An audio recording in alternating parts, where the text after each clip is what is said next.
Hello friends, आपका बहुत बहुत स्वागत है। आज के वीडियो में हम बात करेंगे थायरॉक्सिन सोडियम टेबलेट की। थायरॉक्सिन सोडियम टेबलेट जो कि हाइपोथायरॉयडिज्म में दी जाती है। हाइपोथायरॉयडिज्म मतलब कि जब थायरॉयड ग्लैंड जो होती है गले में वो प्रॉपर जो हार्मोन्स हैं, थायरॉयड हार्मोन्स, वो रिलीज़ नहीं कर पाती या किसी भी तरह से सिक्रेट नहीं कर पाती, तो उस बीमारी को हम हाइपोथायरॉयडिज्म बोलते हैं और उसमें हमें थायरॉक्सिन टैबलेट दी जाती है जो कि लीवोथायरॉक्सिन के नाम से भी मिलती है। तो आज हम इस टैबलेट की पूरी जानकारी देखेंगे इस वीडियो में। थोड़ा सा पार्ट हम पहले ये समझेंगे कि हाइपोथायरॉयडिज्म क्या होता है, किस कारण से होता है। उसके बाद हम थायरॉक्सिन टैबलेट के उपयोग देखेंगे, इसके साइड इफ़ेक्ट्स क्या क्या सामने आ सकते हैं, एक्सपर्ट के द्वारा जो एडवाइस दी गई है। इसके बाद है कब कब हमें इस टैबलेट को नहीं लेना चाहिए। इसके बाद है कुछ क्वेश्चन ये देखेंगे कि लीवर है, किडनी की प्रॉब्लम है, हार्ट डिसीज़ है, या स्तनपान कराने वाली महिलाएं हैं, या प्रेगनेंसी है, तो उस कंडीशन में हमें इस टैबलेट को लेना चाहिए या नहीं। तो ये सारी जानकारी आप देखेंगे इस वीडियो में। हम ये देख लेते हैं कि हाइपोथायरॉयडिज्म क्या होता है या थायराइड कम होना क्या है। फ्रेंड्स, हाइपोथायरॉयडिज्म को एक अंडर एक्टिव थायराइड रोग भी कह सकते हैं और कहा जाता है, जो कि एक सामान्य सा विकार है। इसमें थायराइड ग्रंथि पर्याप्त थायराइड हार्मोन को नहीं बना पाती है और ऐसे जो कई विकार हैं, ये कई विकारों के कारण हो सकता है, जैसे कि ऑटो इम्यून डिसऑर्डर्स अगर हो गया है। इसके बाद है थायराइड रिमूवल है, अगर थायराइड ग्रंथि किसी कारण से निकाल दी गई है, या पिट्यूटरी रोग हो गया है। पिट्यूटरी एक ग्लैंड होती, ग्रंथि होती है जो कि ब्रेन में होती है और ये थायराइड को कंट्रोल करती है। इसके बाद है आयोडीन की कमी हो गई है। अगर ऐसे कुछ विकार हैं तो आपको थायराइड की कमी हो सकती है, यानी हाइपोथायरॉयडिज्म हो सकता है। हाइपो मतलब कम होना और हाइपर मतलब कि ज़्यादा होना। इसके बाद है जो थायराइड ग्रंथि है वो एक अन्य ग्रंथि द्वारा नियंत्रित की जाती है, जैसे अभी हमने बात की पिट्यूटरी ग्लैंड। जो पिट्यूटरी ग्रंथि होती है ये हमारे ब्रेन में होती है, जो कि हमारे शरीर में हार्मोन्स और पिट्यूटरी ग्रंथि द्वारा रक्त जो भी ब्लड का जो प्रभाव होता है उसके माध्यम से ही जारी होता है। इसके बाद है जो भी हार्मोन होता है उससे हमारे शरीर के लगभग सभी अंग प्रभावित होते हैं, जैसे हमारा दिल है, हार्ट है या ब्रेन है, उससे लेकर हमारी मांसपेशियां हैं और स्किन भी शामिल है।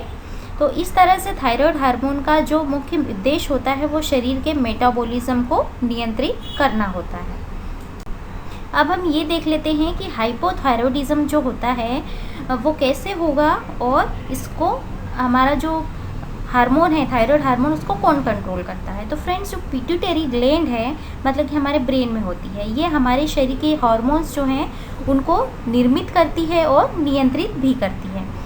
इसका काम होता है पिट्यूटरी ग्लैंड का कि थायराइड स्टिमुलेटिंग जो हार्मोन होते हैं उनको बनाती है, ठीक है, यानी कि TSH थायराइड स्टिमुलेटिंग हार्मोन बनाती है, जो कि थायराइड ग्रंथि को ये बताएगी कि आपको कितनी मात्रा में T3 और T4 थायराइड हार्मोन बनाना है। जो थायराइड हार्मोन होते हैं उन्हें T3 और T4 कहा जाता है।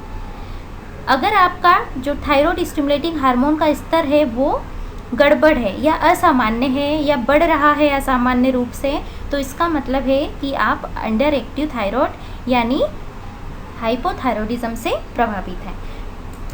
अब हम बात कर लेते हैं थायरॉक्सिन सोडियम टेबलेट की और इसके उपयोग की।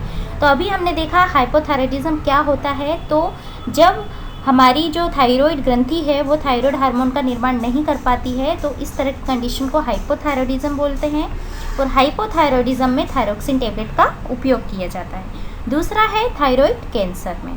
तो ये जो मेडिसिन है वो सर्जरी के साथ या रेडियो आयोडाइड थेरेपी हो उसके ट्रीटमेंट के साथ थायराइड कैंसर के लिए इसका उपयोग किया जाता है।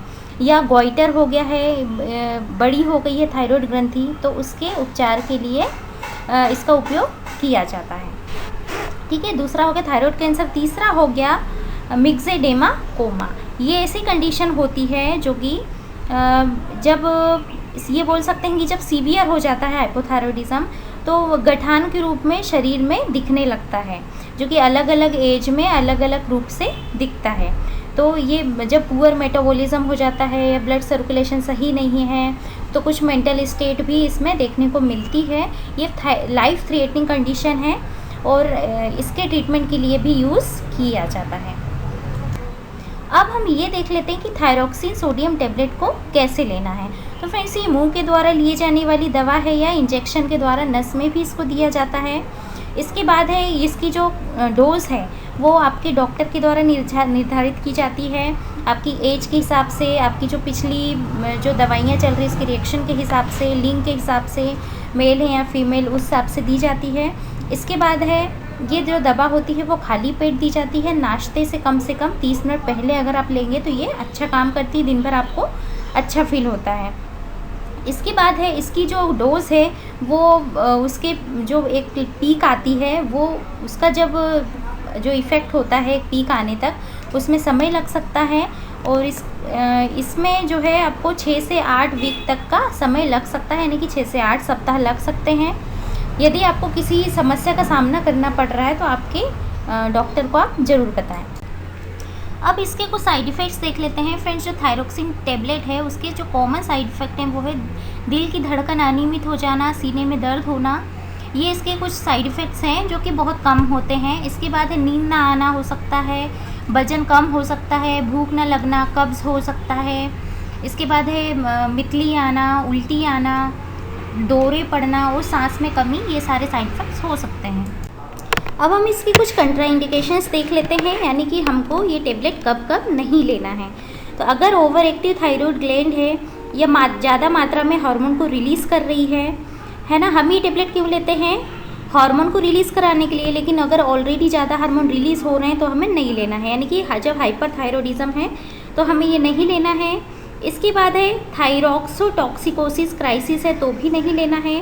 डायबिटीज़ पेशेंट को नहीं लेना है। पिट्यूटरी हार्मोन की डिफिशियंसी है तब भी नहीं लेना है। इसके बाद है ऑस्टियोपोरोसिस है या वीक बोन है, किसी तरीके से हड्डियाँ कमज़ोर है तो हमें इसे नहीं लेना है। इसके बाद है अगर एडिशन डिसीज़ है, एडिनल ग्लैंड कम मात्रा में हार्मोन को रिलीज़ कर रही है, बना रही है तो भी नहीं लेना चाहिए। इसके बाद है अगर जो बोन की डेंसिटी है कम है, कैल्सिफिकेशन है, डिक्रीज कैल्सिफिकेशन है तो भी हमें नहीं लेना चाहिए। अब हम ये देख लेते हैं कि जो एक्सपर्ट की एडवाइस है वो क्या है। तो एक्सपर्ट की एडवाइस है कि हमें अगर किसी तरह का कोई लीवर का प्रॉब्लम है तो हमें इसको लेने से बचना चाहिए, डॉक्टर की सलाह ज़रूर लेना चाहिए। इसके लीवर पर घातक प्रभाव हो सकते हैं। इसके बाद है किडनी पर इसके इफ़ेक्ट हैं लेकिन बहुत कम हैं।